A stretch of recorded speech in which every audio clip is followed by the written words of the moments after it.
Bonsoir. Aujourd'hui, lundi, nous analysons la situation politique et sociale en Espagne. On sait qu'à la suite d'une tentative de coup d'État au Parlement aujourd'hui, on est dans la confusion la plus totale quant à ce qui va se passer en Espagne. Mais d'abord, chez nous, le dossier de la papeterie de la vallée de la Matapédia. Jeudi, les ministres de l'expansion économique régionale et de l'énergie, messieurs de Bané et Berube, tous deux députés de Matane, proposaient la construction de 3 usines à Sébec, Cozabscal et Matane, usines qui créeraient plus de 1000 emplois directs, le tout grâce à une subvention de 83 millions venue des 2 gouvernements. On sait que les gens de la Matapédia, regroupés dans le ralliement populaire, réclamaient depuis quelques années une papeterie. Mais les 2 ministres ont expliqué qu'ils ne pouvaient garantir les subventions annuelles aux promoteurs et que les exigences du ministère québécois de l'Environnement auraient forcé des investissements supplémentaires de 90 millions. Les 24 maires de la vallée, qui avaient menacé de démissionner, étudient les nouvelles propositions.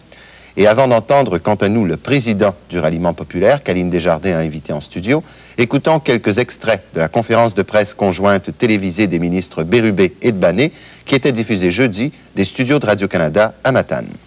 Je m'adresse à vous comme votre député, à vous tous, sans exception, que vous soyez péquistes, libéraux, de toute allégeance politique.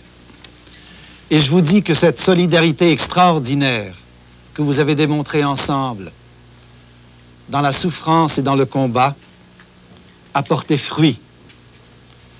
Vous avez gagné et vous avez gagné largement, largement. Comme vous nous avez demandé, et avec raison, à l'unanimité, d'enlever toute trace de politique de ce dossier, nous avons confié l'étude de ce rapport SNC à un comité fédéral provincial de spécialistes en environnement, 3 d'Environnement Québec et 1 d'Environnement Canada. Ils ont étudié le rapport et ils nous ont produit aux 2 gouvernements un rapport unanime nous recommandant de ne pas construire une papeterie le long de la rivière, compte tenu de leurs propres conclusions à la lumière de l'étude de SNC. Je suis fier maintenant, après vous avoir parlé de ce que nous perdons, de vous parler de ce que nous allons gagner. Et vous allez voir qu'à côté de la perte, le gain est tel que la perte est largement compensée. Et il faut que vous soyez d'ailleurs, il faut que vous le soyez largement compensé. Je vous demande donc de comparer ça, ce que vous allez perdre, avec ce que vous allez gagner. En 3 mots, parce que je veux laisser le plaisir à M. Berube de vous l'expliquer plus en détail, à Cozabscal, un complexe de sciage ultramoderne qui créera près de 200 emplois. Entre Sébec et Valbriand, une usine absolument nouvelle en Amérique du Nord, Panneau Meubles, qui créera 370 emplois, et enfin, à Matane, où les investisseurs veulent absolument venir, l'usine de papier journal qui créera 280 emplois. Merci. Vous avez une comparaison ici des 2 projets, papeterie et le projet Série au Cozabscal et le projet de Panneau Meubles envisagé pour la région de Sébec. Dans un cas, vous avez des investissements de 197 millions. Je pense qu'on pourra montrer cependant que pour la région, l'autre projet est plus intéressant. Il est de 69 millions, mais il est retombé beaucoup plus direct. Des emplois, dans un cas, vous avez 281 millions pour la papeterie, 281 emplois pour la papeterie, mais 567 pour la somme des 2 projets dans la vallée. Les salaires payés, pour la papeterie, c'est 7,6 millions de dollars par année. Pour les 2 projets, c'est 13,7 millions de dollars en salaire. Le chiffre de vente, la papeterie, 64 millions de dollars. La Série et l'usine de Panneau Meubles, 95 millions de dollars. Inutile de dire que ce projet est certainement non seulement aussi intéressant qu'une papeterie, mais nettement plus intéressant dans son ensemble. C'est indéniable. Il faut que je lance un appel au réalisme. Il ne faut pas se laisser mener par une vision qui, je pense, était fondée, celle de vouloir du développement économique dans la vallée. Et je pense qu'elle était également, elle provenait d'intentions sincères. Et il faut parfois du courage pour admettre qu'on s'est trompé. On ne doit pas être prêt à sacrifier 1500 emplois directs et indirects dans la vallée, le bien-être de toute une population pour les 10, 15 années qui viennent, simplement pour un rêve qui ne pourra pas se réaliser. M. Jean-Guy Gagnon, on voit ça, nous, de Montréal, toute cette bataille dans la vallée de la Matapédia. Avant toute chose, j'aimerais que vous nous disiez, vous qui êtes président du Ralliement populaire, si vous représentez effectivement l'ensemble de la population de la vallée. Je pense que ceux qui seraient le mieux placés pour répondre seraient effectivement la population de la vallée. Nous, on croit du Ralliement avoir reçu un mandat non équivoque. Depuis plusieurs mois déjà, les citoyens ont voulu exprimer leur droit au développement par ce média qui était le Ralliement populaire. C'est finalement le haut-parleur des Matapédiens, ce groupe.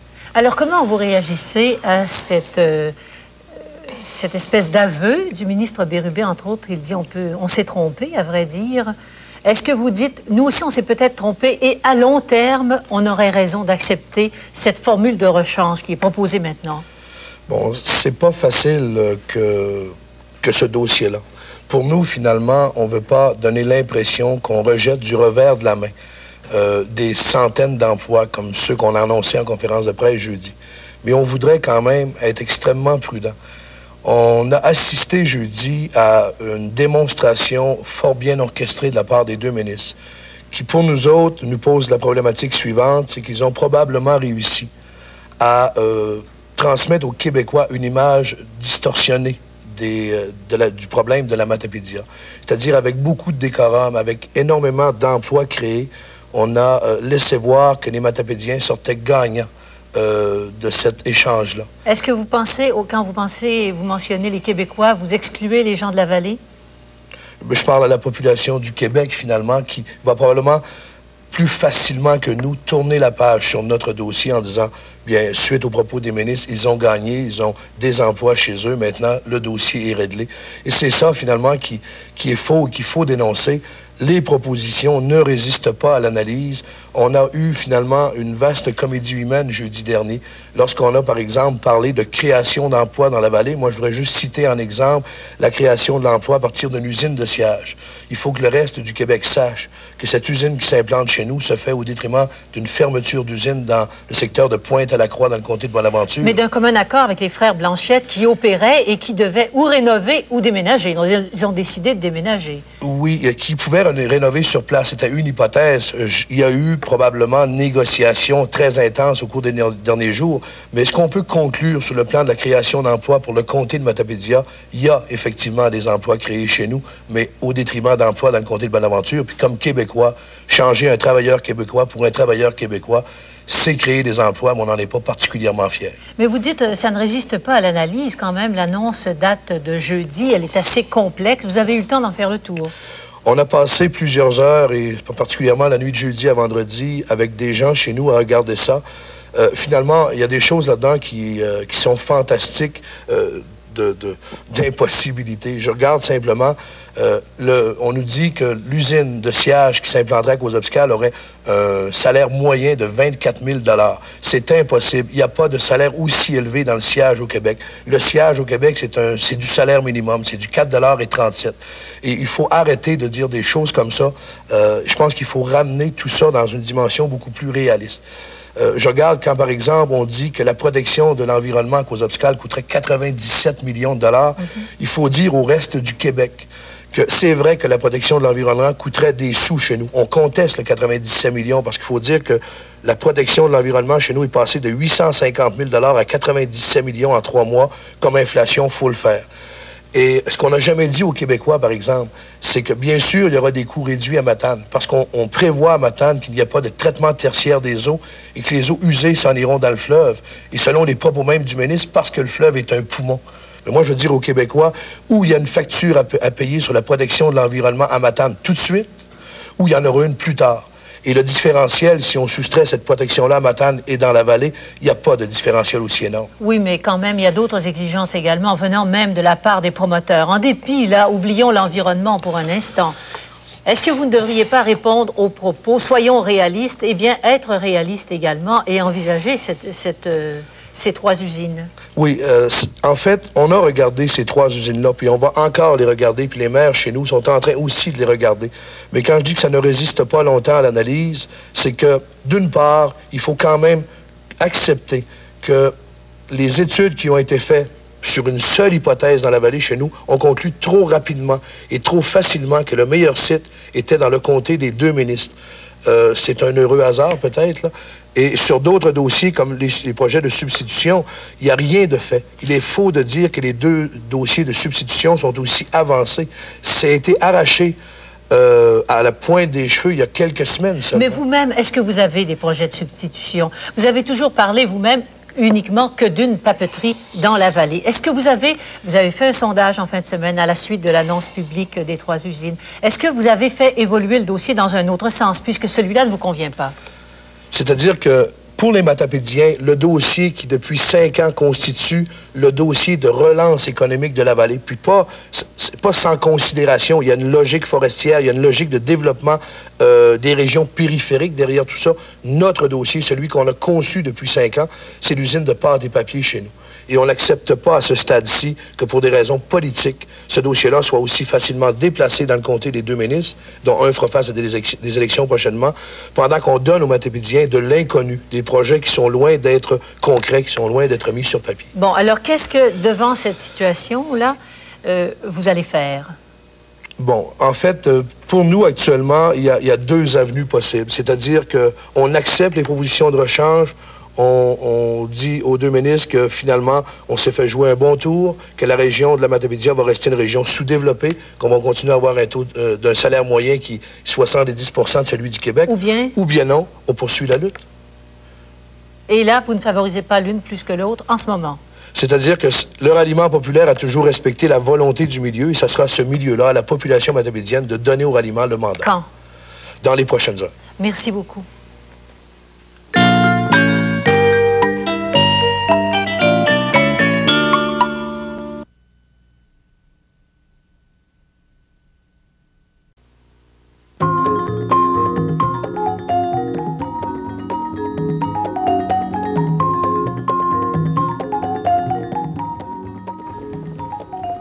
Bonsoir à tous et bienvenue à cette conférence de presse télévisée portant sur les moyens qu'entend prendre le gouvernement provincial et fédéral face aux problèmes occasionnés par le chômage dans la vallée de la Matapédia, également dans la région de Matane. Et pour tenir cette conférence de presse ce soir, Monsieur le ministre de l'Expansion économique régionale, Monsieur Pierre Debané. Bonsoir, Monsieur Debané. Bonsoir. Également le ministre de l'Énergie et des Ressources, Monsieur Yves Bérubé. Bonsoir, Monsieur Bérubé. Bonsoir. Naturellement, avant de procéder à la période de questions avec nos journalistes en studio de la presse nationale et régionale, nous allons entendre l'exposé des 2 ministres et la parole est d'abord à Monsieur Debané. Je voudrais tout d'abord m'adresser à la population directement. Mes chers amis, mes premiers mots sont à mes concitoyens de la vallée. Je m'adresse à vous comme votre député, à vous tous, sans exception, que vous soyez péquistes, libéraux, de toute allégeance politique. Et je vous dis que cette solidarité extraordinaire que vous avez démontrée ensemble dans la souffrance et dans le combat a porté fruit. Vous avez gagné, et vous avez gagné largement, largement. Quand vous entendrez tous les chiffres, que vous ferez la comparaison, je n'ai pas le moindre doute, qu'à la fin de cette émission, vous allez reconnaître que vous avez gagné et que vous avez gagné très largement. Quant à moi, je peux vous dire seulement une chose. Si je vous ai défendu, ce n'est pas parce que vous me l'avez demandé, mais parce que c'était mon devoir. Souvent, je l'ai fait à votre insu, sans même que vous le sachiez. Ce qui était important, c'est que vous gagniez. Et autant je vous disais de ne pas vous réjouir, autant aujourd'hui je vous dis, vous pouvez être fiers, vous pouvez être très fiers. Tout d'abord, permettez-moi de revenir au sujet de mon engagement, que j'ai pris officiellement par écrit. Premièrement, il concerne uniquement le différentiel de construction. Le différentiel de construction. Cela, je pense, ne doit pas laisser le moindre doute dans vos esprits. Deuxièmement, cet engagement, je l'ai pris en sachant très bien ce que je faisais, après avoir pris l'avis de mes fonctionnaires, suivant les renseignements qu'ils avaient à ce moment-là. Troisièmement, je l'ai pris sans que personne d'entre vous me l'ait demandé, mais en interrogeant uniquement ma conscience. Donc, ce que je vous demande, ce n'est pas votre indulgence. Tout ce que je vous demande, c'est d'être juste. Or, que disent les auteurs du rapport Gaucher-Pringle qui ont remis leur rapport au gouvernement en juin? Qu'après avoir consulté Environnement Québec en mars, c'est à la page 41, les exigences d'Environnement Québec sont les mêmes pour tous les sites, sauf pour Val-Brillant, où il faudra un système tertiaire de 2 500 000 $, et pour tous les autres sites de la vallée, y compris Val-Brillant, tout ce qu'il faut en plus de ce qui est nécessaire le long du littoral, un diffuseur qui coûterait 500 000 $. Et après avoir ajouté tous les éléments qui peuvent changer les coûts, déboisement, aménagement, fondation, route, conduite d'eau, système anti-pollution, ils arrivent à des différentiels de construction énumérés à la page 42 du rapport, soit entre le site le moins cher et le plus cher, de moins de 3 millions de $. Tenir cet engagement, il n'y a donc aucun problème. Les auteurs étudient également le différentiel du coût d'opération, mais comme jamais personne n'a prétendu que je me suis engagé au différentiel du coût d'opération, je n'en parlerai pas pour le moment. Ce que je dois maintenant ajouter, c'est ce que les auteurs du rapport eux-mêmes disent en annexe, et là je les cite, leurs lettres des 13 et 15 août, à savoir que depuis la remise du rapport final, Environnement Québec leur a transmis de nouvelles normes pour la vallée, beaucoup plus sévères que les normes d'Environnement Québec au printemps qui ont servi à la rédaction de leur rapport. Et je vous dis, mes chers amis, vous-même, dans l'administration de vos propres affaires, et je vous pose la question directement à votre conscience, est-ce que vous considéreriez que vous êtes encore obligé, lorsque l'autre partie change elle-même les normes qu'elle a elle-même fixées en premier lieu? Ou encore, si vous vous engagez envers ceux qui vous sont les plus chers au monde, votre propre famille, qui vous a demandé telle chose à tel prix, est-ce que vous vous sentiriez encore obligé si la chose en question que vous aviez promis change considérablement de prix? Maintenant, quant à la papeterie de la vallée de la Matapédia, je peux vous révéler aujourd'hui que lorsque j'ai présenté au Conseil des ministres, au gouvernement canadien, le projet d'Amos au mois de mai dernier, j'ai également saisi mes collègues du projet de la papeterie de la vallée. Et le sentiment unanime de tous mes collègues, vous imaginez bien le ministre de l'Expansion économique qui est ici de la région, le sentiment unanime de tous mes collègues a été qu'il sera accueilli favorablement, lui aussi, s'il remplit les mêmes critères que le projet d'Amos. Et cela, M. Trudeau vous le confirmera lui-même par lettre au cours des prochains jours ou semaines, suivant la vitesse de la poste. Je ne vous parlerai pas donc de ces critères qui s'appliquent à toutes les papeteries, mais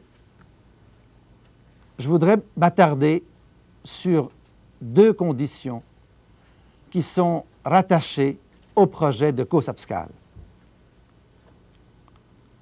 Parce qu'une papeterie, où qu'elle soit installée, évidemment, doit répondre à certains critères. Alors, nous n'en parlerons pas.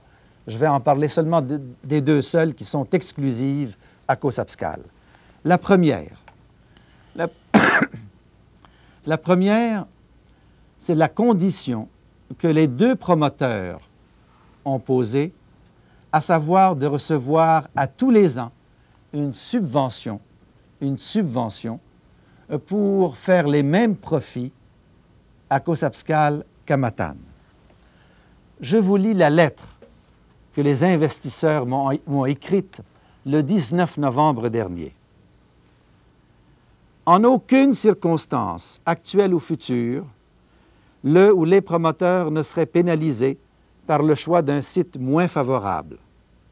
En d'autres termes, nous sommes disposés à établir l'usine à Cossapscal dans la mesure où elle sera aussi, et là le mot est important, aussi profitable à exploiter que si elle était à Matane. Donc, il demande qu'à tous les ans, l'un ou l'autre ou les deux gouvernements leur versent une subvention annuelle qu'ils ont estimée à 2 500 000 $ en dollars constants de 1980. 2,5 millions. Ou comme compensation forfaitaire, un paiement comptant immédiat de 58 millions de $. C'est leur propre estimation. Et ça, évidemment, ni le gouvernement du Québec, ni le gouvernement fédéral n'a jamais promis ça et nous ne pourrons jamais le promettre. Deuxième empêchement, la question de l'environnement. Au niveau de l'environnement, la rivière Cossapscal présente certains problèmes qui sont exposés sur le panneau que vous avez devant vous. Comme vous savez, il y a quelques mois, au mois d'octobre, Rexford a donné à la firme SNC, une firme du Québec, l'une des 10 plus grandes firmes au monde, un contrat pour étudier l'impact sur l'environnement d'une papeterie sur la rivière Matapédia. Et les problèmes sont essentiellement reliés à 3 questions. Une, la présence du saumon dans la rivière. Deuxièmement, le faible débit d'eau de la rivière. Et troisièmement, le problème relié à l'alimentation en eau de l'usine. Il y a donc un problème de traitement des eaux usées. Il y a également le problème d'alimentation en eau de l'usine qui ne pouvait pas se faire entre Amqui et Cossapscal à cause du faible débit, mais plutôt en aval de Cossapscal, où le régime est beaucoup plus rapide, mais où là également, ça prendrait à ce moment-là un barrage et forcément une passe à saumon. La firme SNC a produit son étude, et ils sont arrivés aux 2 conclusions suivantes. Que le coût d'un système de protection pourrait atteindre 97 millions de $, si le bassin de retenue était d'environ 90 jours, mais ils ont également dit que le bassin de retenue pourrait aller jusqu'à 200 jours, mais ils n'ont même pas pris la peine de calculer le coût d'un bassin aussi énorme. Leur deuxième conclusion, c'est qu'ils ne peuvent pas du tout garantir que ce système-là sera efficace. Pour employer leur propre expression, il sera peu probable que le système constitue une protection efficace du saumon et de l'environnement. Et le troisième tableau vous donne donc le différentiel qui arrivera.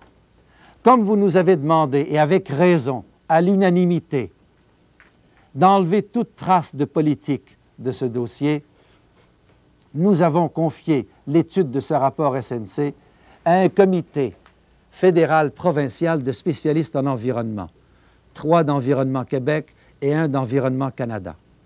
Ils ont étudié le rapport et ils nous ont produit aux 2 gouvernements un rapport unanime nous recommandant de ne pas construire une papeterie le long de la rivière compte tenu de leurs propres conclusions à la lumière de l'étude de SNC.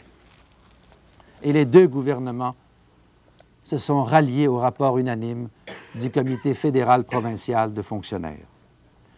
Je suis fier maintenant, après vous avoir parlé de ce que nous perdons, de vous parler de ce que nous allons gagner. Et vous allez voir qu'à côté de la perte, le gain est tel que la perte est largement compensée.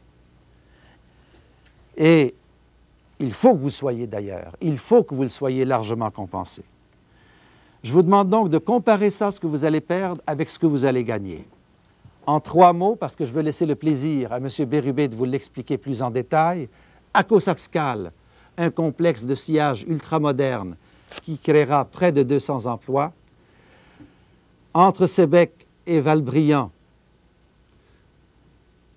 une usine absolument nouvelle en Amérique du Nord, Panneau Meubles, qui créera 370 emplois, et enfin à Matane, où les investisseurs veulent absolument venir, l'usine de papier journal qui créera 280 emplois. Merci. M. Bérubé. Merci. Vous venez d'entendre mon collègue, le ministre de l'Expansion économique régionale, qui vous a tracé un peu le portrait du dossier de la papeterie. C'est un dossier extraordinairement difficile et certainement le plus difficile que j'ai eu à manier. D'abord parce qu'il est complexe. Et on a tellement vécu d'espoir dans le passé. On a vu partir nos enfants incapables de se trouver de l'emploi chez nous. Et on a tellement vécu d'espoir que la moindre perspective de développement économique suscite énormément d'attentes. De là à vouloir presque nous forcer à nous engager, à prendre des décisions avant même qu'on ait toutes les données. Et ça, c'est pas facile, je peux vous le dire. Dans toutes les assemblées publiques que j'ai tenues, par exemple, dans la vallée, c'était pas facile de résister. Et s'il n'y a pas eu d'engagement avant septembre dernier, c'est vraiment parce que c'était trop difficile pour prendre un engagement. On ne savait pas si les normes de dépollution de l'industrie papetière en place, en vigueur, seraient suffisantes, ou s'il ne faudrait pas des normes plus sévères, comme dans le cas de Saint-Félicien-d'Onohou, dans le cas d'ITT, dans le cas des nouvelles usines. Donc, il y avait beaucoup de choses qu'on ne connaissait pas. Et je ne vous cache pas que quand on a fait cette analyse et qu'on a constaté la réponse à l'époque, le gouvernement a pris une décision à Québec qui n'est pas différente de celle du gouvernement fédéral. En fait, les subventions demandées excèdent, maintenant on le sait encore plus clairement, excèdent à un niveau raisonnable, à un niveau normal. C'est bien sûr qu'il y a des programmes gouvernementaux pour venir en aide à des régions plus défavorisées. Mais il faut quand même que tous soient sur un pied d'égalité.